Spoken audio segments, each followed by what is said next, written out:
मंडळी, सावल्याची जणू सावली या मालिकेच्या आजच्या भागात तुमचं स्वागत आहे। लाईक करा, शेअर करा, सबस्क्राइब करा आणि कमेंटही करा। इकडे सारंग सावलीच्या रूम मध्ये येतो। सावली कपड्यांच्या घड्या मारत असते। सारंग पाठीमागून आल्याचा बघून ती दचकते। त्यावर सावली म्हणते, एवढे काय हो असे वागताय? ती म्हणते, तुम्हाला एवढा वेळ कसा काय झाला आज? त्यावर सारंग म्हणतो की आमच्या कंपनीत ना नवीन CMO जॉईन करणार आहेत ना, मग त्यांची केबिन तयार करत होतो, म्हणूनच मला वेळ झाला सावली। त्यानंतर सारंग सावलीला सोफ्यावर बसवत म्हणतो, CMO सावली सारंग मेहेंदळे। मग सावली म्हणते, अच्छा ठीक आहे, पण मला न विचारता, माझा सल्ला न घेता तुम्ही कशी काय माझी केबिन बनवलीत, असा ती सारंगला प्रश्न करते। सावली म्हणते, मला गरज नाही त्या केबिनची वगैरे। सावली एकदम ड्रामॅटिक अंदाजामध्ये असते आणि सारंगला विचारते, तुमची पोस्ट कोणती आहे हो? तर सारंग म्हणतो, CEO। मग सावली म्हणते, अच्छा, CEOच्या केबिन मध्येही मला चालेल।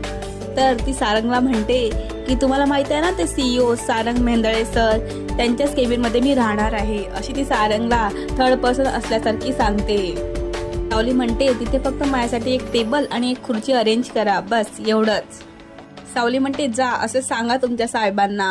त्यावर सारंग म्हणतो, आमचे साहेब तुम्हाला चांगलेच ओळखून आहेत। त्यावर सारंग म्हणतो, तुमचा सल्ला न घेता, तुम्हाला न विचारता, तुम्हाला जे हवंय तेच केलेस तुमच्या साहेबांनी। सावली एकदम चक्क होते आणि सारंगला म्हणते, काय असंच केलं का? असं दोघांचं थर्ड पर्सन असल्यासारखं भाष्य चालू असतं। सावली म्हणते, म्हणजे आपण एकत्र राहतात? ओ गॉड सारंग सर, असं बोलून सावली सारंगचे गाल दोन हातांनी खेचते। सारंग म्हणतो, सावली आपण एकत्रच बसणार, मी पण खूप एक्साइटेड आहे या मोमेंटसाठी। सारंग म्हणतो, आता आपण दोघं ऑफिसमध्ये सुद्धा वेळ घालवणार। तेव्हा सावली म्हणते, ऑफिसमध्ये काम करायचं आपण, तुमचे न्हायते चाळे चालणार नाही तर मला, अशी सावली त्याला खडसावून सांगते। सारंग थोडा शांत बसतो। सावली विचारते, काय झालं सारंग सर? त्यावर सारंग म्हणतो, काही नाही। सावली म्हणते, ऐश्वर्या बहिणींचा विचार करताय का तुम्ही? सावली म्हणते की मी ऐश्वर्या बहिणींची जागा घेणार, त्यांची जागा आता खाली होणार, खूप चुकीचं झालं असं वाटतंय मला। त्यावर सारंग म्हणतो, काही चुकीचं झालेलं नाहीये, ऐश्वर्याने जे चुका केलेल्या त्या चुका फक्त तू जगासमोर आणून दिलेल्या आहेस, बाकी तू काहीच केलेलं नाहीयेस, तू कधीचा पाय वगैरे खाली खेचला नाहीयेस सावली, त्यामुळे जे होतंय ते योग्यच आहे, असं बोलून सारंग त्या गोष्टींचा नीटनेटका पुरावा देतो। सारंग म्हणतो, आपल्या जवळची व्यक्ती, आपल्या घरातली व्यक्ती असं कसं बरं वागू शकते? सारंग म्हणतो, मी जसा या कंपनीचा ओनर आहे तशी ती पण या कंपनीची ओनर होती, जेवढं मला मिळायचं तेवढंच तिला पण मिळायचं। सारंग म्हणतो, ऐश्वर्या बहिणीला जर CEO व्हायचं होतं तर मला सांगायचं, मी स्वतःहून ती पोस्टला दिली असती। सारंग म्हणतो, लोक असे का वागतात मला कळत नाहीये। सारंग म्हणतो, सावल्या जाऊ दे, सोड, हे सगळं राहू दे, आपण यांचा जास्त विचार केला आता आपणच वेडे होतो यांच्या मागे। सारंग म्हणतो, मला भूक लागली आहे सावली। सावली अशी शहारून म्हणते, हा। ती म्हणते, मला वाटलं माझ्या डोळ्यात बघून तुमचं पोट भरेल जसं तुमचं आधी भरायचं। सावली म्हणते, विसरलेस, मी स्वयंपाक करते, असं बोलून ती मागील प्रसंगाची त्याला आठवण करून देते की तो बोलतो की मला भूक लागत नाही तू असल्यावर। त्यावर सारंग म्हणतो, चुकीच्या वेळेला कॉमेडी करते माझी बायको, असं बोलत सावली तिथून निघून जाते। अमृता आणि राजकुमारचा सीन सुरू होतो। राजकुमार आपल्या शर्टाला जिथे फाटलेलं असं तिथे शिवत असतो। म्हणतो, छोटीला सांगितलं होतं की हे काम करून ठेव, मला जमत नाही। तेवढ्यात अमृता रूम मध्ये एंट्री मारते आणि ते बघते, ती चहा घेऊन आलेली असते। तो चहा ती राजकुमारला देते आणि राजकुमारचं जे काम चाललं असतं ते बघून हसत असते। राजकुमार म्हणतो, ठेव थोडं साईडला, मी हे करतो आणि मग चहा घेतो। अमृता म्हणते की द्या माझ्याकडे, मी करते। त्यावर राजकुमार म्हणतो, येतं मला, शिकलोय मी सुद्धा हे। तो म्हणतो, डिझेलची गाडी अशी मी एकटा उघडतो सटकन, हे तर खूप सिंपल आहे। शेवटी अमृता हसत हसत त्याच्याकडनं तो शर्ट घेते आणि त्याचं जे काम असतं ते करायला सुरुवात करते। राजकुमार म्हणतो, तुला कितीदा सांगितलं अमृता, हे सगळं नको करू माझ्यासाठी, चहा वगैरे आणणं। म्हणतो, मला हे सगळं नाही आवडत, मला हे सगळं स्वतःला करता येतं अमृता। त्यावर अमृता म्हणते, हे तुमच्यासाठी नाही, मी स्वतःसाठी करते। अमृता म्हणते, मला या गोष्टी सगळं समाधान मिळतं की मी तुमच्यासाठी काहीतरी करते। त्यावर राजकुमार म्हणतो की तू ना त्या मराठी पिक्चर मधल्या हिरोईन सारखी आहेस। राजकुमार म्हणतो, नवरा आपला कसाही वागला ना तरीही नवऱ्याची काळजी करायची, त्याच्यासाठी सगळं काही करायचं। कुमार म्हणतो, तू खरंच विसरलीस का अमृता, मी तुझ्यासोबत कसा वागलोय ते. पदोपदी तुझा मी अपमान केलाय अमृता. माझ्या आयुष्यात तुझी कोणतीही नीड नाही हे मी तुला प्रत्येक वेळी जाणून दिलंय. राजकुमार म्हणतो की माझ्या कानाखाली वाजवून तुला असं कधीच विचारावं असं वाटलं नाही का की तू असा का करतोयस म्हणून. म्हणतो एवढं सोपं आहे का तुला हे सगळं विसरायला अमृता. म्हणते की मी विसरले नाहीये ते सगळं, पण जे काही झालं ते खूप वाईट होतं. ती म्हणते जुन्या वाईट आठवणी सोबत घेऊन तरी काय अर्थ आहे जगण्यात, त्यापेक्षा मी भूतकाळ विसरून पुढच्या वर्तमानात जगते, अशी अमृता त्याला आन्सर देते. अमृता म्हणते मला माहिती आहे की तुम्हाला आता पश्चाताप होतोय म्हणून तुम्ही माझ्याकडे परत आलेले आहात, असं बोलून ती हातातला शर्ट राजकुमारच्या हातात देते. राजकुमार म्हणतो की मला स्वतःची लाज वाटते, तिरस्कार करायला लागलो मी स्वतःचा अमृता. त्यावर अमृता म्हणते तुम्हाला होतोय ना पश्चाताप, तेच बस झालं, या सगळ्याचा राग करून मी काय करणार.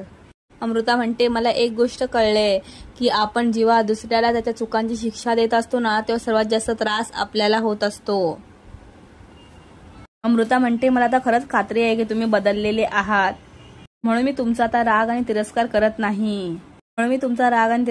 नाही, अशी अमृता त्याला सांगते. त्यावर राजकुमार म्हणतो की कशी तू एवढी चांगली आहेस अमृता. राजकुमार म्हणतो माझ्यासाठी एवढी चांगली नको वागूस अमृता, मी एक नालायक मुलगा आहे, नालायक नवरा आहे आणि या घरासाठी काही न करू शकणारा माणूस आहे. मी भूतकाळात आणि भविष्यकाळात या घरासाठी काही करू शकेन असं मला वाटत नाही, त्यामुळे तू माझी एवढी चांगली वागू नकोस अमृता, असा तो तिला विनवणी करतो. त्यावर अमृता म्हणते आज जे काही केलेलं ना ते तुम्ही घरासाठीच केलेलं होतं ना. अमृता म्हणते की तुम्ही आज ऐश्वर्याचं सगळं प्रकरण बाहेर काढलं आणि त्यामध्ये तुमची चुकीही तुम्ही कबूल केलीत. ती म्हणते की आधीचा जर राजकुमार असता तर त्यांनी ही गोष्ट तर कबूलच केली नसती ना. राजकुमार म्हणतो की माझ्या माणसाठी काहीतरी करावं, ते करणं गरजेचं आहे, म्हणून मी हे पाऊल उचललं, असं तो म्हणतो. राजकुमार म्हणतो हे तुझ्यासाठी केलं मी, आपल्या घरासाठी केलं, माणसांसाठी केलं आणि इतकी वर्ष राजकुमार जो करू शकला नाही ना ते मी आत्ता करणार आहे, असा तो तिला भावूक होऊन बोलत असतो. तो तिला थँक्यू बोलतो, माझ्या आयुष्यात तू असल्याबद्दल, असा तो तिला म्हणत असतो. फायनली राजकुमार आणि अमृता रोमॅन्टिक मूडमध्ये येतात. इकडे सावली जी आहे ती विठुरायाच्या समोर बसलेली असते आणि म्हणते विठुराया माझा आता नवीन प्रवास सुरू होत आहे, मला तू श्वास दिला, चालायला शिकवलंस, बोलायला शिकवलंस, चांगले संस्कारही दिलेस, सारंग सरांसारखा इतका चांगला नवराही दिलास.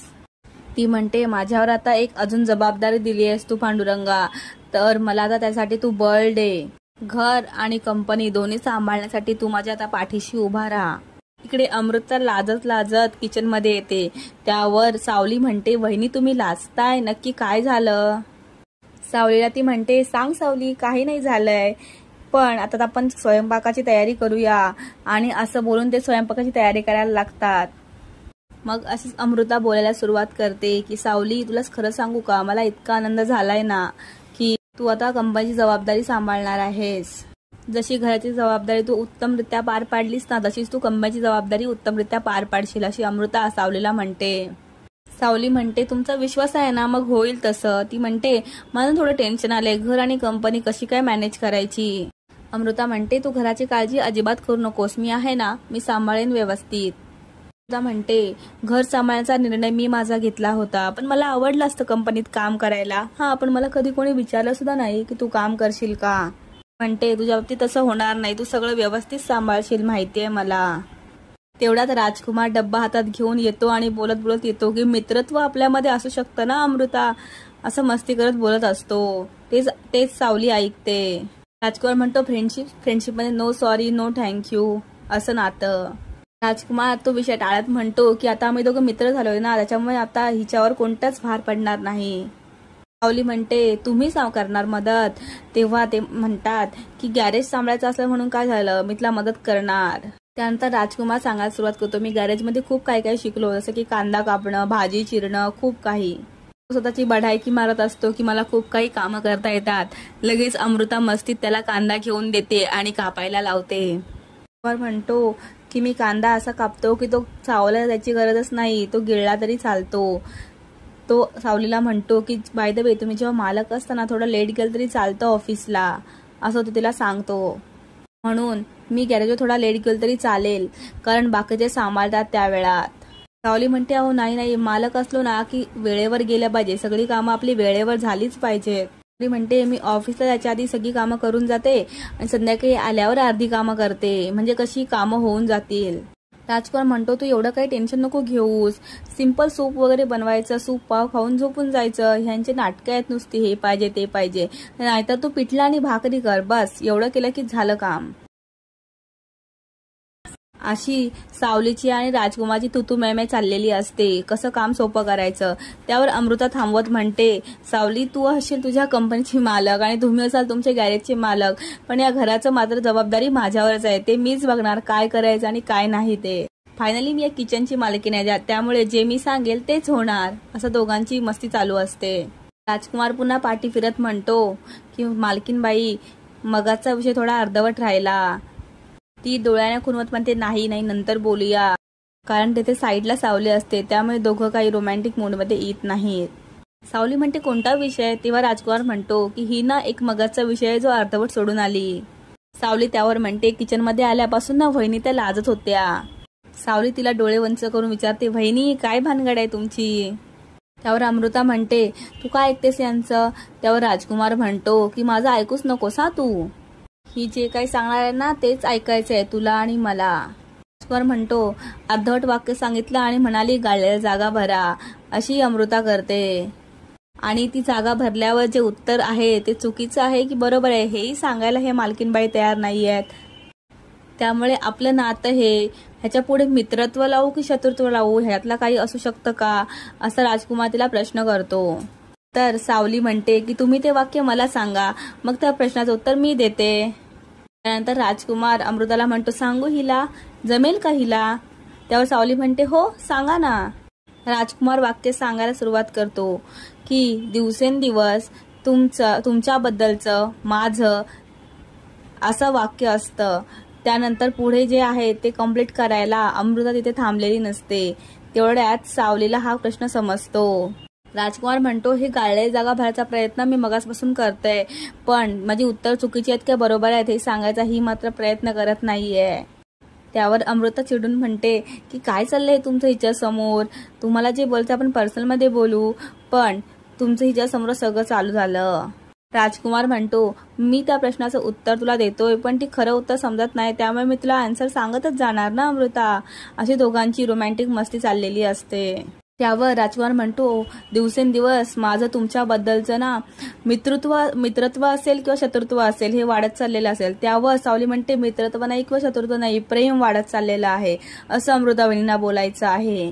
शेवटी खरं उत्तर सापडतं की दिवसेंदिवस माझं तुमच्याबद्दलचं प्रेम वाढत चाललेलं आहे, हे खरं आन्सर असतं. तर राजकुमार म्हणतो खरंच प्रेम वाढत चाललेलं आहे. ऐकून अमृता लाजून चूर होऊन जाते आणि हळूहळू दोघे तिथून निघून जातात. सावली मात्र हसत राहते. सावली लगेच जाऊन विठ्ठलाच्या इथे पाया पडते आणि म्हणते की विठ्ठला या दोघांच्या प्रेमाला कधीच कुणाची दृष्ट लागायला नको. इकडे ताराचा सीन सुरू होतो. तारा बेडरूम मध्ये बसलेली असते, तिला कोणाचा तरी फोन येतो. ती म्हणते आउटडोअर शूटचं कन्फर्म आहे आता आपलं.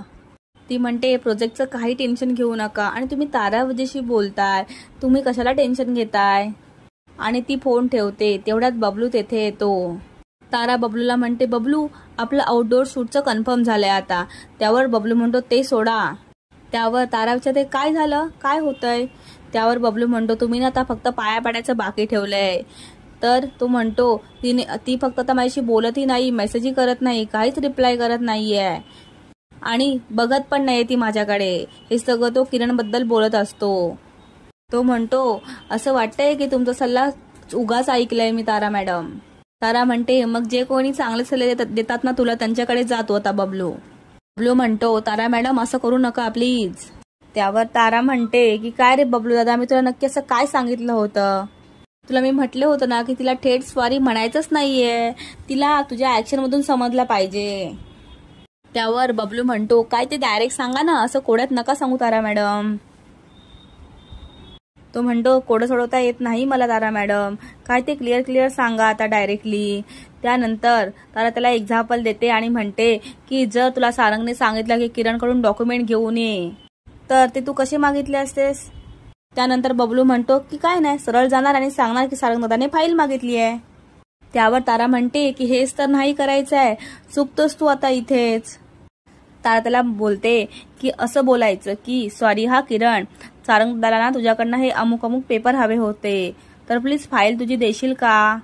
नंतर बबलू हसतच म्हणतो, हा समजलं मला आता, डायरेक्ट सॉरी नाही बोलायचं, असं सॉरी बोलायचंय. तर तारा म्हणते सोहमचा फोन आलाय. तेवढ्यात तिला सोहमचा फोन येतो. तू प्रॅक्टिस कर, मी सोहमसोबत बोलून येते. इकडे बबलू प्रॅक्टिस सुरू करतो. तो तिथल्या एका बेडवरच्या उशीशी सगळं प्रॅक्टिस करून बोलत असतो. तेवढ्यात पुन्हा तारा रिटर्न येते आणि विचारते, काय रे बबलू जमतंय का? तर सोहम बोलतो, हा जमतंय, प्रॅक्टिस करतोय मी. तर तो विचारतो, सोहम काय म्हटला? तारा म्हणते, तो आज येणार होता असं म्हटला होता ना सोहम, तर तो आता उद्या येणार आहे. त्यावर बबलू म्हणतो, राहू दे, मी त्याला घेऊन येतो. बबलू म्हणतो, थांबा, तयारी करावी लागेल ना, मी येतो हा.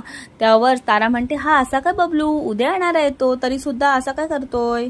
त्यानंतर सावलीचा सीन सुरू होतो. सावली मंदिरात देवाच्या पाया पडत असते. सावली देवाकडे आशीर्वाद मागत असते. बोलते की आज पहिला दिवस आहे नवीन जबाबदारीचा. एका नवीन जगात नवीन पाऊल ठेवते मी देवा. माझ्यापेक्षा तुला जास्त माहित असेल रे देवा, की ही जबाबदारी मी कशी नीट पार पाडू शकेन. सावली म्हणते, घर आणि ऑफिसच्या दोन्ही जबाबदारी सांभाळताना देवा मला कुठेच कमी पडून देऊ नकोस. सावली म्हणते, माझ्या हातून कोणतीही चूक होऊन देऊ नकोस, मला बळ दे देवा. असं बोलून देवाचा आरतीचा ताट ती खाली ठेवते आणि तिथून पुढे जायला लागते. तर असा हा आजचा भाग होता. कसं वाटला ते कमेंट करून सांगा. लाईक करा, शेअर करा, सबस्क्राईब करा. थँक्यू.